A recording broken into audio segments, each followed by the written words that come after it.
नमस्कार दोस्तों, स्वागत है आप सभी का एसजी क्लासेज पे। तो दोस्तों आज हम लोग फर्स्ट सेमेस्टर का जो है पहला चैप्टर जो है उसमें हम लोग समझने वाले एक टॉपिक जो आता है जो स्थानीय मान और अंकित मान का जो आता है उसका हम लोग आज टॉपिक करने वाले हैं। तो देखिए बेहतरीन तरीके से आपको समझाया जाएगा। सबसे पहले ध्यान दीजिए कि स्थानीय मान का मतलब होता क्या है।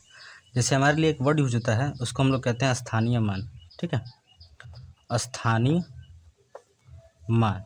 अगर इसको हम इंग्लिश में कहें तो इसको हम बोलते हैं प्लेस वैल्यू। ठीक है, प्लेस वैल्यू। अब नाम में ही छुपा हुआ है क्या, प्लेस। प्लेस मतलब क्या हो गया, स्थान, यानी कि वह अंक जिस स्थान पे है, यानी वही हमें स्थान क्या करना है, फाइंड करना है, हमें बताना है कि वो उसका स्थान क्या है। तो हम लोग जब पढ़ते हैं अपने इंडियन उसमें पद्धति में तो पढ़ते हैं इकाई, दहाई, फिर सैकड़ा, फिर हज़ार, फिर 10,000। तो इसी तरह जब हम पढ़ते चले जाते हैं तो ये हमारा ऐसे बढ़ता जाता है। यानी कि जब हम राइट से लेफ्ट की तरफ पढ़ते हैं तो इकाई, दहाई, सैकड़ा, हज़ार, 10,000 ऐसे पढ़ते हुए लाख, 10 लाख ऐसे पढ़ते हुए निकलते हैं। तो जब इसमें हम ध्यान देते हैं कि इकाई की जगह पे होता है तो इकाई की जगह पे जो संख्या होता है उसमें हम लोग क्या करते हैं, 1 से गुणा कराते हैं। दहाई पे जो संख्या गुणा होती है उसको 10 से गुणा कराते हैं। सैकड़ा पे जो होता है उसको 100 से गुणा कराते हैं। हज़ार पे जो होगा उसको हम लोग 1000 से। तो ऐसे ही यहाँ पे कंटिन्यू हम लोग करते चले जाते हैं। तो अगर मान लीजिए कि कोई भी संख्या दी हुई, जैसे लिखा है 2, 4, 5, 6, 7, ऐसी कोई संख्या लिखी हुई है और कह दे कि इस संख्या में क्या कर दे, प्रत्येक का, है ना, ध्यान से देखिएगा, प्रत्येक का क्या निकालना है, हमें स्थानीय मान निकालना है। प्रत्येक का स्थानीय मान बताइए। तो हमारा तो ये तो सिंपल है कि हम क्या कर देंगे, 7 देखेंगे इकाई पे है, इकाई, फिर ये दहाई, फिर ये सैकड़ा, फिर ये हज़ार और फिर ये आपका होगा 10,000। यानी कि जो भी इकाई पे है यानी 7 गुणे कर देंगे तो 7 एकम में 7 हो गया। दहाई पे 6 है तो 6 गुणे 10 कर देंगे तो ये हो जाएगा 60 हमारा। सैकड़ा पे 5 है तो 5 गुणे 100 कर देंगे तो कितना हो गया, 500 हो गया। फिर 4 जो है वो किस पे है, हज़ार पे है तो 10,000 से गुणा तो हो जाएगा हमारा 4,000। और 2 गुणे क्या कर देंगे, 10,000 से, क्योंकि 10,000 पे स्थान पे है तो 4 जीरो यानी 2 के आगे 4 जीरो। अगर मान लीजिए कुछ समय ये नहीं याद आ रहा है आपको कि हमें क्या कितने से गुणा कराना है तो बस इतना ध्यान रखिएगा कि देखिए 7 के है, 7 का अगर निकालना है तो 7 के बाद कोई भी संख्या दिखाई नहीं दे रही है, यानी कि 7 सिर्फ अकेला है तो उसमें 1 से गुणा करा दीजिए या 7 का 7 लीजिए सीधा सीधा। अगर 6 के बाद कितनी संख्या है तो एक संख्या दिख रही है, बाद देखना है पहले नहीं, बाद देखिए एक संख्या है तो 1 जीरो लग जाएगा। 5 के बाद यहाँ 2 संख्या है तो 2 जीरो लग गया। 4 के बाद 2 संख्या है तो 3 जीरो लग जाएगा। 1, 2, 3 संख्या है तो 3 जो लग जाएगा। 2 के बाद 1, 2, 3, 4 संख्या है तो यहाँ पे 4 जीरो लग गया। तो इस तरह से हम स्थानीय मान भी निकाल सकते हैं। तो ये आपका हो गया फेस वैल्यू। एक दूसरा जो पूछता है वही हमारा क्या पूछता है, जिसको हम लोग जातीय मान कहते हैं या अंकित मान कहते हैं। क्या कहते हैं, जातीय मान, या उसी को हम लोग बोल देते हैं अंकित मान। ठीक है, तो अंकित मान जो होगा इसको इंग्लिश में हम लोग बोलते हैं फेस वैल्यू। क्या बोलते हैं, फेस वैल्यू। अब फेस वैल्यू, फेस मतलब क्या होता है, चेहरा, यानी कि जिस भी संख्या का जो भी है जिसका हम पूछ रहे हैं वही संख्या हमारी क्या हो जाएगी, फेस वैल्यू। अगर एक संख्या ले लें 2, 5, 6 और यहाँ पे 3 ले लें तो हम कहते हैं में 5 का अंकित मान क्या होगा, 5 का अंकित जो मान है वो क्या होगा, तो हमारा सीधा सीधा आंसर होगा आंसर 5। ये हमारा हो जाएगा 5। हमें ये नहीं देखना है फेस वैल्यू में, यानी कि जब भी अंकित मान पूछे तो हमें ये नहीं देखना है कि उसका स्थान कहाँ है। स्थान कब देखेंगे, जब हमसे स्थानीय मान पूछे तब। जातीय मान में सीधा सीधा जो भी संख्या दिया है उसका हम लोग क्या कर देते हैं, वही आंसर हम लिख देते हैं। तो बाकी जो क्वेश्चन है एक बनता है यहाँ पे कि मान लीजिए कोई संख्या दे दे और कह दे कि उस संख्या का, जैसे यही संख्या है, और कह दे कि 2 के स्थानीय मान और 5 के अंकित मान का योग बताइए। तो 2 का स्थानीय मान तो 20,000 हो गया, लेकिन 5 का जो अंकित मान है वो कितना होगा, 500 नहीं होगा, क्या होगा, सिर्फ 5 होगा। और उसी को हम लोग 20,000 में क्या कर देंगे, प्लस कर देंगे, तो योग निकल जाएगा। वहीं पे अंतर अगर पूछता है तो वहाँ से हम लोग अंतर फाइंड कर लेंगे, यानी कि दोनों का डिफरेंस निकाल लेंगे। अब ये तो रहा सिंपल सीधा सा। अब जो आता है क्वेश्चन वो आता है दशमलव वाला, जो आपके पेपर में पूछा हुआ भी है प्रीवियस ईयर्स में। तो देखिए मान लीजिए कि जब हम इकाई दहाई पढ़ते हैं तो हमारा तो ये जो हो गया, ये जब नॉर्मल कोई हमारे पास संख्या दी हुई है उसके लिए हो गया। जब दशमलव की बात आती है तो ध्यान दीजिएगा, दशमलव वाली जो संख्या है, जैसे मान लीजिए हमारे पास एक संख्या हो गया 2.5.234। अब इस संख्या में कह दे कि ये बताइए इन सारी संख्याओं का स्थानीय मान निकालिए, तब हम क्या करेंगे? तो अब इसके लिए जो नियम लगता है वो अलग से लगता है। क्यों? क्योंकि यहाँ पे दशमलव बीच में बैठा हुआ है।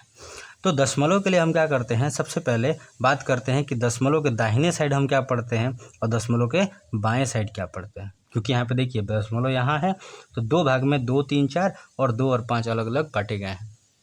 तो ध्यान से देखिए कि जब दशमलव की तरफ हम दाहिने तरफ चलते हैं तो हमारा जो स्थान होता है कैसे बदलता जाता है, देखिए उसका नाम कैसे बदलता है। ठीक है।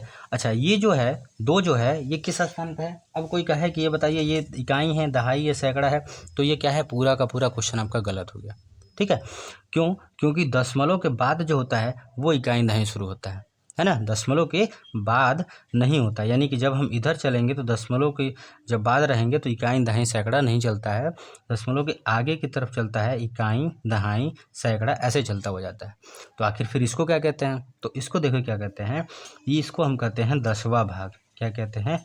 10वां। ठीक है। इसको क्या बोलते हैं? 100वां, है ना, 100वां। अगर और इसको पढ़ते हैं 1000वां। क्या पढ़ते हैं? 1000वां पढ़ते हैं। तो ये आपका हो गया 10वां, 100वां, 1000वां हो गया। अब यहाँ से ध्यान से समझिए कि 10वां भाग जब भी कहता है तो ये किसका भाग 10वां है, यानी कि 10 का 2 हिस्सा, यानी कि 10 में से 2 हिस्सा ये है तो 2/10। 100वां कहेगा यानी कि 100 में से कितना हिस्सा, तो 3 हिस्सा, तो कितना हो जाएगा 3/100। और 1000वां कहेगा तो इसको हम लिखेंगे 4/1000, यानी 1000 में से कितना हिस्सा, चौथा हिस्सा। तो इस तरह से जब हम निकालेंगे और 5 का जब पूछेगा तो हमारा देखेंगे कि 5 कहाँ पे है, तो दशमलव के बाद हम लोग इकाई नहीं पढ़ते हैं, तो क्या करेंगे 5 × 1 हो जाएगा, यानी हमारा 5 होगा। 2 की जब हम बात करेंगे तो जो 2 है वह कहाँ पे है, दहाई पे है, तो हम लिख देंगे 2 × 10, यानी कि हमारा हो गया 20। इस तरह से हमारा आंसर होगा ऐसे। चलिए एक क्वेश्चन और करके देखते हैं। जैसे मान लीजिए क्वेश्चन एक और हमारे पास दे दे, क्वेश्चन दे दे ऐसे, कह दे 7.356 का स्थानीय मान बताइए। क्या बताना है? तो स्थानीय मान बताना है। तो ध्यान से देखिए, 6 का पहले लिखेंगे, फिर 5 का लिखेंगे, फिर 3 का लिखेंगे, फिर 7 का लिखेंगे। लेकिन जब लिखते समय इस चीज़ का ध्यान देंगे कि दशमलव के आगे लिख रहे हैं कि दशमलव के पीछे लिख रहे हैं। तो दशमलव के आगे क्या है, सिर्फ एक अंक है, तो हम यहाँ लिख देंगे 7 × 1, यानी कि 7। ये हो गया। उसके बाद जो 3 है वो कहाँ है, 10वें स्थान पर। देखिए 10वां स्थान, इसको 10th प्लेस बोलते हैं, इंग्लिश में बोलेंगे तो 10th प्लेस, इसको 100th प्लेस, इसको 1000th प्लेस, है ना। यानी कि जो है ये 10 में से 3 हिस्सा इसका है, तो 3/10, सॉरी ये 3/10। 5 जो है वो 5/100, यानी कि हो गया 100 में से 5 हिस्सा। 6/1000, यानी कि हो गया आपका 1000 में से 6 हिस्सा। ये आपका हो गया स्थानीय मान निकल गया। तो आप ये आपको स्थानीय मान में कन्फ्यूज़न नहीं होना चाहिए, ये आपका रहा पूरा स्थानीय मान। अब चलिए जो क्वेश्चन पूछा है उस क्वेश्चन के बारे में हम लोग बात करते हैं। क्वेश्चन एक प्रीवियस ईयर से पूछा हुआ है कि जैसे ऑप्शन दिए गए हैं, मान लीजिए कि 2, 7, 1.169, फिर इसमें दिया है दूसरा 295.106, फिर यहाँ पे दिया है 144.611, फिर यहाँ पे दिया है 285.068। अब इसमें पूछा ये है कि बताइए कि 6 का स्थानीय मान सबसे अधिक किस में है। क्या पूछा है, सबसे अधिक जो है वो किस में है। तो आप ध्यान से देखिए, सभी का सभी जो है दिख रहा होगा ये दशमलव के दाहिने साइड ही हैं, जितने भी 6 दिख रहे हैं तो सबके दशमलव के बाद ही हैं। तो 10वें के बाद हैं कि इसका मतलब ये हो गया 10वां, यानी कि हम इसको लिख सकते हैं 6/100, क्योंकि 100वें स्थान पे है। इसको हम लिख सकते हैं 6/1000, क्योंकि ये 1000वें स्थान पे है। इसको हम लिख सकते हैं 6/10 और इसको लिख सकते हैं 6/100। अब ध्यान से देखिए, इसको भाग देंगे तो हमारा हो जाएगा 0.06, इसको भाग देंगे 0.006, फिर इसको भाग देंगे तो 0.6, फिर इसको भाग देंगे तो 0.06। अब ध्यान से देखिए कि दशमलव के बाद इनमें सबसे बड़ा कौन आपको दिख रहा होगा, तो आपको दिख रहा होगा ये 144 वाला। क्यों? क्योंकि ये 0.6 है, यानी दशमलव के ठीक बाद 6 बार गया है भाग, और यहाँ पे दशमलव के बाद 0 लगाना पड़ा है। इसका मतलब ये होगा यहाँ पे भी 0 है, यहाँ पे भी 0 है। तो सबसे बड़ा जो हमारा आंसर होगा वो किसका मान होगा, 144.611। ये हमारा क्या हो जाएगा, आंसर हो जाएगा। ये प्रीवियस उसमें क्वेश्चन पूछा गया है, तो इसीलिए बता रहे हैं कि इस चीज़ को ध्यान रखिएगा, ये आपके एग्ज़ाम में ज़रूर आने वाला है। तो इस तरह से आपका ये हो गया स्थानीय मान कंप्लीट। तो दोस्तों स्थानीय मान ये आपका हुआ कंप्लीट। अब हम लोग मिलते हैं अगले वीडियो में, तब तक लाइक कीजिए, शेयर कीजिए हमारे चैनल को। फिर एक नए टॉपिक के साथ आएंगे। धन्यवाद।